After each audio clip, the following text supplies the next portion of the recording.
真能穿，真有机会的。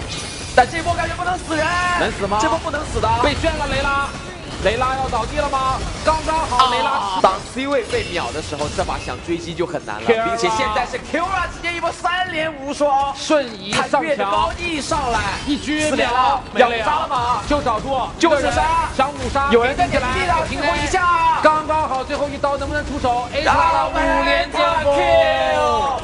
Onyx PH, kampiyon sa China World Championship Challenge. Maayong adlaw sa inyo tanan, ako nga pala si Santi at bago natin simulan ng video na to, huwag kalimutan i-like at i-follow ang Z4 Esports page para una kayo sa balitang MOBB.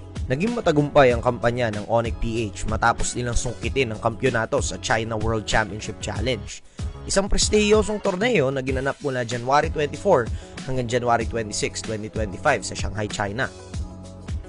Ang kupunan ay nag-uwi ng 150,000 yuan o mahigit 1.2 million pesos matapos ipakita ang kanilang galing laban sa mga pinakamahuhusay na kupunan sa China. Isa sa mga highlight ng torneo ang laban ng Onyx PH kontra sa DFYG, isang pro team mula sa China kung saan naglaro rin si KillVJ, dating kakampi ni Kelra sa Execration. Sa serye, nanaig ang DFYG sa Game 2. dahilan upang maabot ang isang decisive Game 3. 还要把兵线给清了。领主拿了这个位置有机会操作的，要操作吗？进行一个换卡。Qra刷了一个断，哦，还好。 Sa huling laban, ipinakita ng Onyx PH ang kanilang trademark teamwork at matibay na disiplina na nagbigay daan upang makuha ang kanilang panalo. Nakakamiss din kung iisipin ang tandem ng dalawa. Kung babalikan nga natin ay double K connection pa nga ang naging bansag sa kanila. 感觉大势已去了 ，KF 只剩你一个人，能不能再冲一波？没办法，点基地最终结束。于是我们 Magkasama din silang nanalo noong MSC 2021 at ang teammates nila ay sila Renjo, Etomax, Chaknu at Zapnu. Sa MSC 2021 ay naging dikit din ang laban ng Execration at Blacklist sa Grand Finals. Sila ang naging kampyon kahit na runner-up lang sila sa naganap na MPL PH Season 7.